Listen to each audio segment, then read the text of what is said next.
حضرت صالح علیہ السلام۔ قوم عاد کی ہلاکت کے بعد قوم سمود ان کی قائم مقام ہوئی۔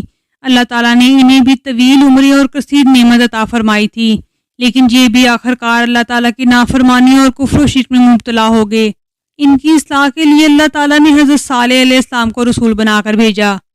آپ علیہ السلام نے انہیں توحید کے معنی، صرف اللہ تعالیٰ کی عبادت کرنے اور بتوں کی پوجا چھوڑ دینے کی دعوت دی، تو چند لوگ ایمان لے آئے اور اکثریت کفر و شرک پر ہی قائم رہی۔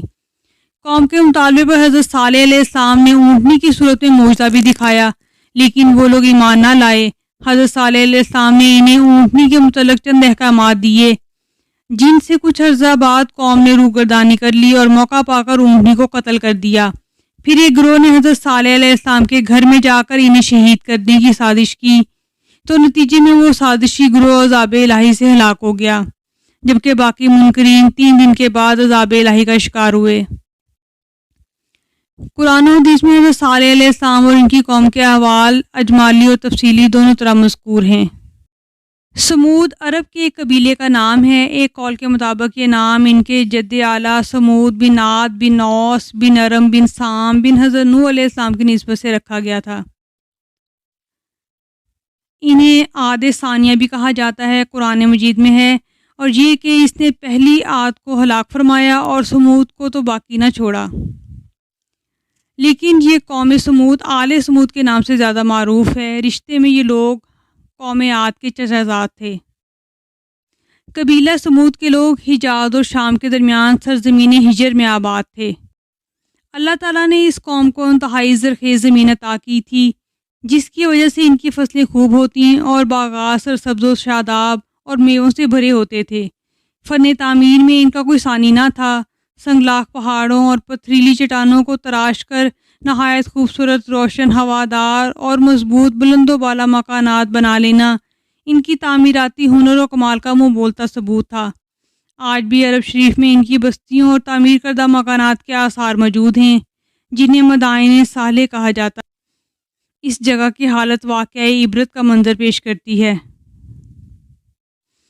آل سمود اللہ تعالیٰ کی وحدانیت پر ایمان رکھتے اور اسی کی عبادت گزار بندے بنے۔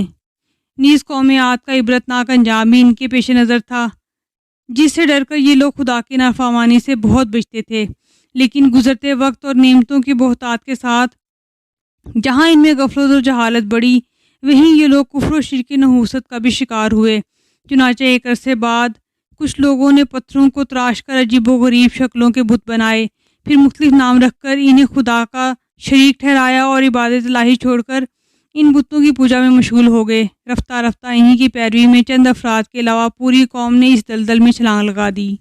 ایک عرصے تک قوم سمود سرکشی اور گمراہی کی دلدل میں دھنستی رہی، پھر اللہ رب العزت نے انہیں اس سے نجات دلانے اور راہ ہدایت پر گامزن کرنے کے لیے ایک عظیم ہستی حضرت صالح علیہ السلام کو رسول بنا کر ان کی طرف بھیجا۔ آپ علیہ السلام حضرت نوح علیہ السلام کے پوتے ارم کی اولاد میں سے تھے۔ آپ علیہ السلام اپنی قوم میں سب سے زیادہ ذہین، انتہائی فہم و فراست والے، فراق دل اور بڑے حوصلہ مند شخص تھے۔ یونی غریب اور نادار لوگوں کی مالی امداد کرنا اور بیماروں کی عیادت اور خدمت کرنا آپ علیہ السلام کا عام معمول تھا۔ غفلت اور جہالت، کفر و شرک اور بت پرستی کے بیابان میں بھٹکنے والی قوم سمود کی ہدایت اور رہنمائی کے لیے اللہ تعالیٰ نے حضرت صالح علیہ السلام کو رسول بنا کر بھیجا۔ چنانچہ سورہ اعراف میں ہے، اور قوم سمود کی طرف ان کے ہم قوم صالح کو بھیجا۔ آپ علیہ السلام نے قوم کو وحدانیت باری تعالیٰ پر ایمان لانے اور صرف اسی کی عبادت کرنے کی دعوت دی اور فرمایا، اے میری قوم، اللہ کی عبادت کرو، اس کے سوا تمہارا کوئی معبود نہیں۔ اس نے تمہیں زمین میں پیدا کیا اور اس نے تمہیں آباد کیا، اسی سے معافی مانگو، پھر اسی کی طرف رجوع کرو، بے شک میرا رب قریب ہے اور دعا سننے والا ہے۔ حضرت صالح علیہ السلام کی دعوت سن کر قوم نے کہا، اے صالح، اس سے پہلے تو ہم تمہارے درمیان ایسے تھے کہ تم سے بڑی امیدیں وابستہ تھیں۔ کیا تم ہمیں ان کی عبادت کرنے سے منع کرتے ہو جن کی عبادت ہمارے باپ دادا کرتے رہے؟ اور بے شک جس کی طرف تم ہمیں بلا رہے ہو، اس کی طرف سے تو ہم بڑے دھوکے میں ڈلنے والے شک میں ہیں۔ یعنی اے صالح علیہ السلام، اس تبلیغ سے پہلے تو ہمیں تم سے بڑی امیدیں وابستہ تھیں کہ تم اپنی وجاہت اور لیاقت اور لوگوں کی خیر خواہی کے سبب ہمارے لیے سرمایہ افتخار اور قوم کے سردار بنو گے، لیکن افسوس تمہاری باتیں سن کر ہماری امیدیں خاک میں مل گئیں۔ تم ہمیں ان بتوں کی پوجا سے مت روکو جن کی ہمارے باپ دادا پوجا کرتے چلے آئے ہیں، اور جس توحید کی طرف تمہیں بلا رہے ہو یہ ہماری سمجھ سے بالاتر ہے۔ آپ علیہ السلام نے قوم کو سمجھاتے ہوئے فرمایا، اے میری قوم، بھلا بتاؤ، اگر میں اپنے رب کی طرف سے روشن دلیل پر ہوں اور اس نے مجھے اپنے پاس سے رحمت عطا فرمائی، تو اگر میں اس کی نافرمانی کروں تو مجھے اس سے کون بچائے گا؟ تم نقصان پہنچانے کے سوا میرا کچھ اور نہیں بڑھاؤ گے۔ یعنی اے میری قوم، تم مجھے دعوت توحید دینے پر اور بت پرستی سے منع کرنے پر روک رہے ہو، لیکن حقیقت حال یہ ہے کہ میرے پاس تو اللہ تعالیٰ کی عطا سے اس کی وحدانیت کی قطعی دلائل موجود ہیں، نیز اس نے مجھے منصب رسالت سے نوازا ہے، لہٰذا دعوت توحید دینا تو میری ذمہ داری ہے۔ اب اگر بالفرض تمہارے بات مان کر میں اللہ تعالیٰ کی نافرمانی کروں، توحید کو چھوڑ دوں یا دعوت توحید کے فریضے کو، تو مجھے عذاب الہی سے کون بچائے گا؟ کیونکہ جب حق واضح ہو جائے اور دلائل موجود ہوں تو حکم الہی مجھے مل چکا ہے، تو دیدہ دانستہ نافرمانی کرنے پر جن کی برداشت میں مزید اضافہ ہو جاتا ہے، لہٰذا تمہارا مشورہ تو میرے لیے سراسر خسارہ ہی خسارہ ہے۔ یاد رہے کہ جاہل کی جہالت سے اس کے گناہ معاف نہیں ہوتا، بلکہ وہ گناہ گار ہی قرار پاتا ہے، لیکن علم کے باوجود گناہ کرنے سے بے باکی اور دیدہ دلیری کے معنی میں پایا جاتا ہے، جس سے گناہ کی شدت میں اضافہ ہو جاتا ہے۔ اسی لیے علماء کا گناہوں کا ارتکاب کرنا زیادہ غضب الہی کا سبب ہے۔ آپ علیہ السلام نے قوم سمود کو اللہ تعالیٰ کی نعمتیں یاد دلا کر بھی سمجھایا کہ اپنے اوپر خدا تعالیٰ کی نعمتوں کی فراوانی دیکھو اور اپنے عمل دیکھو، ناشکری کے راستے پر چل کر فسادی مت بنو، بلکہ خدا کی نعمتوں کو یاد کر کے اطاعت اور بندگی کی راہ اختیار کرو، اور یاد کرو جب اس نے تمہیں قوم عاد کے بعد جانشین بنایا، اس نے تمہیں زمین میں ٹھکانہ دیا، تم نرم زمین میں محلات بناتے تھے اور پہاڑوں کو تراش کر مکانات بناتے تھے، تو اللہ تعالیٰ کی نعمتیں یاد کرو اور زمین میں فساد مت مچاتے پھرو۔ حضرت صالح علیہ السلام کی دعوت سن کر لوگ آپس میں اختلاف کر کے دو گروہوں میں تقسیم ہو گئے۔ ایک گروہ حق و صداقت کو قبول کرنے والا جو حضرت صالح علیہ السلام پر ایمان لے آئے، اور ایک گروہ جو اپنی جہالت پر ڈٹا رہا۔ مومنین کا گروہ غریبوں پر مشتمل، جبکہ منکرین میں قوم کے سردار شامل تھے۔ کافر سرداروں کا غریب مسلمان سے مکالمہ قرآن مجید میں یوں مذکور ہے، اس کی قوم کے متکبر سردار کمزور مسلمانوں سے کہنے لگے، تم جانتے ہو کہ صالح اپنے رب کا رسول ہے؟ انہوں نے کہا، بے شک ہم اس پر ایمان رکھتے ہیں جس کے ساتھ انہیں بھیجا گیا۔ متکبر بولے، بے شک ہم اس کا انکار کرنے والے ہیں جس پر تم ایمان لائے ہو۔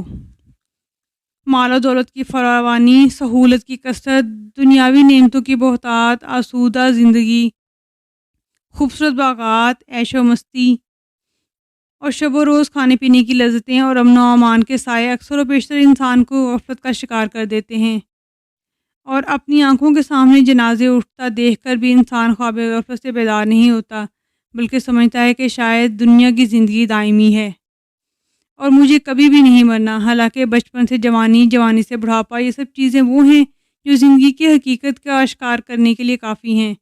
قوم سمود بھی ایسی ہی غفلت کا شکار تھی، جس پر حضرت صالح علیہ السلام نے انہیں جھنجھوڑتے ہوئے فرمایا کہ تم یہاں دنیا کی نعمتوں میں امن و امان کی حالت میں چھوڑ دیے جاؤ گے، باغوں اور چشموں میں اور کھیتوں اور کھجوروں میں جن کے شگوفے نرم و نازک ہوتے ہیں۔ حضرت صالح علیہ السلام نے قوم سے یہ بھی فرمایا، اور تم بڑی مہارت دکھاتے ہو، پہاڑوں سے گھر تراشتے ہو، تو اللہ تعالیٰ سے ڈرو اور میری اطاعت کرو اور حد سے بڑھنے والوں کے کہنے پر نہ چلو۔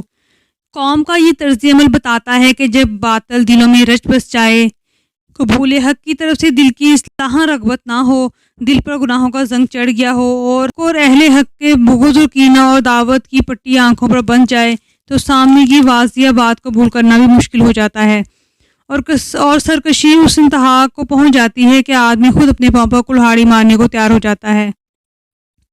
یہاں تو کفار کی بات ہو رہی ہے جو ایمان ہی نہیں رکھتے، عذاب الہی اور جہنم کو تسلیم ہی نہیں کرتے۔ ان کی طرف سے ایسی جہالت کی توقع کی جا سکتی ہے، لیکن حیرت تو ان مسلمانوں پر ہوتی ہے جو خدا اور اس کی قدرت پر ایمان رکھتے ہوئے اور آخرت اور جہنم کو ماننے کے باوجود گناہوں پر جری ہیں، اور سری ہوئی دل و دماغ میں موجود ہونے کے باوجود گناہوں کا ارتکاب کرتے ہیں۔ اس سے معلوم ہوتا ہے کہ دلوں کی سختی اور دلوں پر زنگ چڑھنا کیسی سخت آفت ہے۔ حضرت صالح علیہ السلام کو جھٹلانے کے سبب قوم سمود کے علاقوں میں ایک عرصے تک بارش نہ ہوئی، جس سے یہ لوگ قحط میں مبتلا ہوئے اور بھوکے مرنے لگے۔ ان مصائب کو انہوں نے حضرت صالح علیہ السلام کی طرف منسوب کیا اور بشگونی لیتے ہوئے کہا کہ معاذ اللہ، ہم تمہیں اور تمہارے ساتھیوں کو منحوس سمجھتے ہیں۔ حضرت صالح علیہ السلام نے ان سے فرمایا، تمہیں جو بھلائی اور برائی پہنچی ہے وہ اللہ تعالیٰ کے حکم سے ہے اور تمہاری تقدیر میں لکھی ہوئی ہے، اور اس کے ذریعے سے تمہیں آزمایا جا رہا ہے۔ حضرت صالح علیہ السلام کی نصیحتیں قبول کرنے کے بجائے لوگوں نے یہ کہا، تم ان میں سے ہو جن پر جادو ہوا ہے، تم تو ہم جیسے ہی آدمی ہو، اگر تم سچے ہو تو کوئی نشانی لاؤ۔ قوم نے مزید یہ بھی کہا، ہم اپنے ہی ایک آدمی کی کس طرح تابع ہو جائیں، حالانکہ ہماری تعداد بہت زیادہ ہے، وہ اکیلا ہے، اگر ہم ان کی پیروی کریں تو یہ ہماری گمراہی اور دیوانگی ہوگی۔ قوم نے آپ علیہ السلام کے بارے میں مزید یہ بھی کہا کہ ہماری قوم میں حضرت صالح علیہ السلام ہی اس قابل تھے کہ ان پر وحی نازل کی گئی، جبکہ ہم میں انتہائی مالدار اور بہت اچھے حال والے لوگ موجود ہیں۔ ایسا ہرگز نہیں، لہٰذا یہ شخص جھوٹا اور نبوت کا دعویٰ کر کے بڑا آدمی بننا چاہتا ہے۔ اللہ تعالیٰ نے حضرت صالح علیہ السلام کو تسلی دیتے ہوئے ارشاد فرمایا، بہت جلد کل جان جائیں گے کون بڑا جھوٹا متکبر تھا، بے شک ہم ان کی آزمائش کے لیے اونٹنی کو بھیجنے والے ہیں، تو اے صالح علیہ السلام تم ان کا انتظار کرو اور صبر کرو۔ حضرت صالح علیہ السلام قوم کو اللہ تعالیٰ کی وحدانیت پر ایمان لانے اور بت پرستی چھوڑنے کی تبلیغ و نصیحت میں مصروف رہتے۔ آپ علیہ السلام کے بار بار اصرار اور مسلسل نصیحت اور تبلیغ سے تنگ آ کر قوم کے سرکردہ لوگوں نے فیصلہ کیا کہ ان سے کوئی ایسا مطالبہ کیا جائے جسے یہ پورا نہ کر سکیں، یوں ہم ان کی مخالفت میں سرخرو اور یہ اپنی تبلیغی سرگرمیاں بند کرنے پر مجبور ہو جائیں گے۔ چنانچہ ایک دن قبیلے کے لوگ اپنی مجلس میں جمع تھے، اسی دوران حضرت صالح علیہ السلام بھی وہاں تشریف لے آئے اور حسب معمول انہیں اللہ تعالیٰ پر ایمان لانے اور شرک و بت پرستی ترک کر دینے کی دعوت دی اور وعظ و نصیحت فرمائی اور عذاب الہی سے ڈرایا۔ یہ موقع غنیمت جان کر سرداروں نے آپ علیہ السلام سے مطالبہ کیا، اگر آپ واقعی اللہ تعالیٰ کے رسول ہیں تو اس پہاڑ کی چٹان سے ایک ایسی اونٹنی نکال دیجیے جو 10 ماہ کی حاملہ ہو، طاقتور، خوبصورت اور ہر قسم کے عیوب و نقوص سے پاک ہو اور نکلتے ہی بچہ جنے۔ آپ علیہ السلام نے ان سے پوچھا، اگر میں نے تمہارا مطالبہ پورا کر دیا تو تم لوگ ایمان لے آؤ گے؟ سب نے عہد کرتے ہوئے کہا، اگر ہمارا مطالبہ پورا ہو گیا تو ضرور ہم سب اللہ تعالیٰ کی وحدانیت اور آپ کی رسالت پر ایمان لے آئیں گے اور بت پرستی چھوڑ دیں گے۔ حضرت صالح علیہ السلام نے 2 رکعت نماز پڑھ کر بارگاہ الہی میں دعا کی اور اس چٹان کی طرف اشارہ فرمایا تو اسی وقت چٹان پھٹی اور اس میں سے ایک انتہائی خوبصورت، تندرست، اونچے قد والی اونٹنی نکلی جو حاملہ تھی، اور نکل کر اس نے ایک بچہ جنا۔ حضرت صالح علیہ السلام کا یہ حیرت انگیز اور عظیم الشان معجزہ دیکھ کر جندہ نامی ایک سردار تو اپنے خاص لوگوں کے ساتھ آپ علیہ السلام پر ایمان لے آیا، جبکہ دیگر لوگ سرداروں کے بہکاوے میں آ کر اپنے وعدے سے پھر گئے اور ایمان لانے سے انکار کر کے کفر ہی پر قائم رہے۔ اس کے بعد یہ اونٹنی اپنے بچے کے ساتھ میدانوں میں چرنے پھرنے لگی اور آپ علیہ السلام نے قوم کو اس اونٹنی کے متعلق چند ہدایات دیں، اسے اس کے حال پر چھوڑ دو تاکہ اللہ عز و جل کی زمین میں جہاں چاہے چرتی پھرتی رہے، اسے برائی کی نیت سے ہاتھ نہ لگانا، نہ اسے قتل کرنا۔ ایک دن اونٹنی کی اور ایک دن تمہاری باری ہے، لہٰذا جو دن اونٹنی کا ہو اس دن صرف اونٹنی ہی کنویں پر پانی پیے، اور جو دن تمہارا ہو اس دن تم پانی لے آؤ۔ ان ہدایات کے ساتھ یہ بھی تنبیہ کی کہ اگر تم نے ان کی خلاف ورزی کی تو اس کا انجام بہت خطرناک ہوگا۔ قرآن مجید میں یہ احکامات مختلف مقامات پر بیان کیے گئے ہیں۔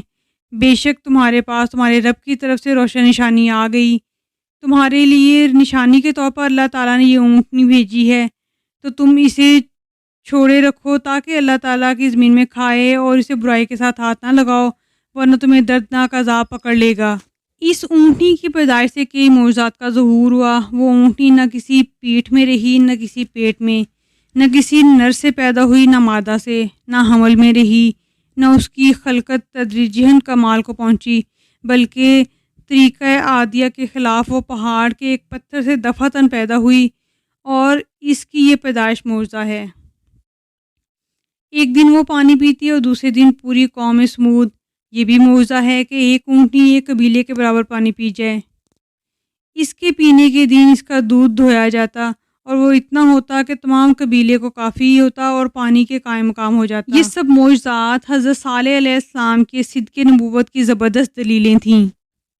قوم سمود حضرت صالح علیہ السلام کے دیے ہوئے احکام پر ایک عرصے تک عمل پیرا رہی، پھر انہیں اپنی چراگاہوں میں اور مویشیوں کے لیے پانی کی تنگی کی وجہ سے افسوس ہوا تو وہ لوگ اونٹنی کے قتل کرنے پر متفق ہو گئے اور اس کام کے لیے اپنے ساتھی قدار بن صالف کو منتخب کیا، جس نے اونٹی کو پکڑ کر تیز تلوار سے اس کی کونچیں کاٹ کر قتل کر ڈالا۔ یہ واقعہ کچھ اس طرح سے ہے۔ قوم سمود میں صدق نامی ایک بڑی حسین و جمیل اور مالدار عورت تھی، اس کی لڑکیاں بھی بہت خوبصورت تھیں۔ حضرت صالح علیہ السلام کی اونٹنی سے اس کے جانوروں کو دشواری ہوتی تھی، اس لیے اس نے مصطح بن درا اور قدار کو بلا کر کہا، اگر تو نے اونٹنی کو ذبح کر دیا تو میری جس لڑکی سے چاہے نکاح کر لینا۔ پھر یہ قوم سمود کے سرکش لوگوں کے پاس آئے اور انہیں اپنے ارادے سے آگاہ کیا تو مزید 7 افراد ان کے ساتھ ہو لیے۔ یہ 9 افراد اونٹنی کی تلاش میں نکلے اور اس جگہ اسے پا کر قدار نے پہلے اونٹنی کی کونچیں کاٹیں، پھر اسے ذبح کر دیا۔ اونٹنی کو قتل کرنے کے بعد ان لوگوں کی سرکشی اور بے باکی میں اضافہ ہوا، چنانچہ اس جرم کا ارتکاب کرنے کے بعد حضرت صالح علیہ السلام کے پاس آ کر کہنے لگے، اے صالح، اگر تم رسول ہو تو ہم پر وہ عذاب لے آؤ جس سے تم ہمیں ڈراتے رہے۔ اونٹنی کے قتل کے بعد حضرت صالح علیہ السلام نے ان سے فرمایا، اپنے گھروں میں 3 دن تک دنیا کا عیش کر لو، ہفتے کے دن تم پر عذاب آ جائے گا۔ اس کی علامت یہ ہے کہ پہلے دن تمہارے چہرے زرد، دوسرے دن سرخ اور تیسرے دن سیاہ ہو جائیں گے، پھر اگلے دن عذاب نازل ہوگا۔ یہ ایک ایسا وعدہ ہے جو کسی صورت میں غلط ثابت نہیں ہوگا۔ شہر ہجر میں اونچے خاندان کے 9 افراد فساد پھیلانے میں پیش تھے۔ ان کے سردار کا نام قدار بن صالف تھا اور یہی وہ شخص تھا جس نے اونٹنی کے پاؤں کی رگیں کاٹیں۔ جب حضرت صالح علیہ السلام نے انہیں عذاب الہی کی خبر دے دی اور اس کی علامت بھی بیان کر دی تو ان 9 افراد نے حضرت صالح علیہ السلام کو بھی شہید کرنے کا پروگرام بنا لیا۔ چنانچہ سب قسمیں کھا کر کہنے لگے، ہم رات کے وقت حضرت صالح علیہ السلام کے گھر حملہ کر کے انہیں ان کے اہل و عیال سمیت شہید کر دیں گے۔ اس کے بعد آپ علیہ السلام کے کسی وارث نے قصاص کا مطالبہ کیا تو کہہ دیں گے کہ ہم نے نہ قتل کیا ہے اور نہ ہمیں قتل کے بارے میں کوئی علم ہے۔ اس قول و اقرار کے بعد انہوں نے اپنی سازش پر عمل درآمد کی تیاری شروع کر دی اور رات کے وقت حضرت صالح علیہ السلام کے گھر کی طرف روانہ ہوئے۔ حضرت عبداللہ بن عباس رضی اللہ عنہ فرماتے ہیں، اللہ تعالیٰ نے اس رات حضرت صالح علیہ السلام کے مکان کی حفاظت کے لیے فرشتے بھیج دیے۔ جب یہ 9 شخص ہتھیار باندھ کر اور تلواریں کھینچ کر حضرت صالح علیہ السلام کے دروازے پر پہنچے تو فرشتوں نے انہیں پتھر مارے اور وہ پتھر ان لوگوں کو لگتے لیکن مارنے والے نظر نہ آتے، یہاں تک کہ وہ سب افراد ہلاک ہو گئے۔ حضرت صالح علیہ السلام کو شہید کرنے کی سازش کرنے والے تو عام عذاب اترنے سے پہلے ہی اپنے انجام کو پہنچ گئے۔ اس کے بعد جب مہلت کا پہلا دن آیا، حضرت صالح علیہ السلام کے فرمان کے مطابق ان کے چہرے زرد ہو گئے۔ شام کے وقت انہوں نے کہا، ایک دن تو گزر گیا۔ دوسرے دن ان کے چہرے سرخ ہو گئے اور شام کے وقت کہنے لگے، مہلت کے 2 دن تو گزر گئے۔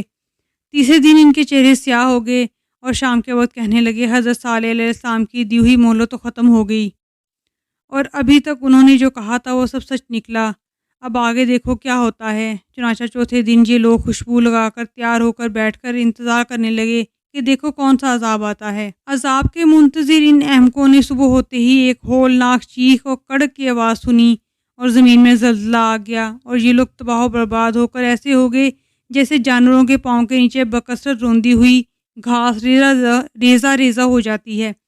عذاب کی شدت کا یہ عالم تھا کہ قوی اور توانا ہونے کے باوجود عذاب کے وقت یہ لوگ کہیں بھاگ سکے، نہ مقابلہ کر سکے، نہ کھڑے ہو سکے۔ شرک و معصیت ان کے کچھ کام نہ آئی اور مال و متاع، سامان و مکان انہیں عذاب الہی سے نہ بچا سکے۔ عذاب کے بعد اس بستی کا یہ عالم تھا گویا وہ کبھی وہاں بسنے والے ہی نہ تھے اور نہ یہاں کبھی زندگی کا گزر تھا۔ عذاب سامنے آنے پر قوم سمود اپنے افعال پر نادم اور شرمسار تو ہوئی، لیکن یہ بے وقت کی شرمندگی تھی کیونکہ عذاب دیکھنے کے بعد نمودار ہوئی تھی اور اس وقت کی ندامت قابل قبول نہیں۔ عذاب اترنے سے پہلے حضرت صالح علیہ السلام اہل ایمان کے ساتھ قوم سمود کی آبادی سے نکل کر جنگل کی طرف تشریف لے گئے۔ جس دن عذاب نازل ہوا تو اللہ تعالیٰ نے آپ علیہ السلام اور اہل ایمان کو اپنے خاص فضل و رحمت سے عذاب سے بچا لیا۔ اس نجات کا ذکر بھی قرآن پاک میں موجود ہے۔ مروی ہے کہ حضرت صالح علیہ السلام اپنے مومن اصحاب کے ساتھ آ کر مکہ مکرمہ میں آباد ہو گئے اور یہیں مصروف عبادت رہے یہاں تک کہ آپ علیہ السلام کا وصال ہو گیا۔ یہ بھی کہا جاتا ہے کہ حضرت صالح علیہ السلام کا یمن میں وصال ہوا اور وہاں اس جگہ ان کی قبر مبارک ہے جسے شبہ کہا جاتا ہے۔ ایک روایت یہ بھی ہے کہ حضرت صالح علیہ السلام مومنین کے ساتھ شام کی طرف نکلے، فلسطین میں رہے اور یہیں آپ علیہ السلام کی وفات ہوئی۔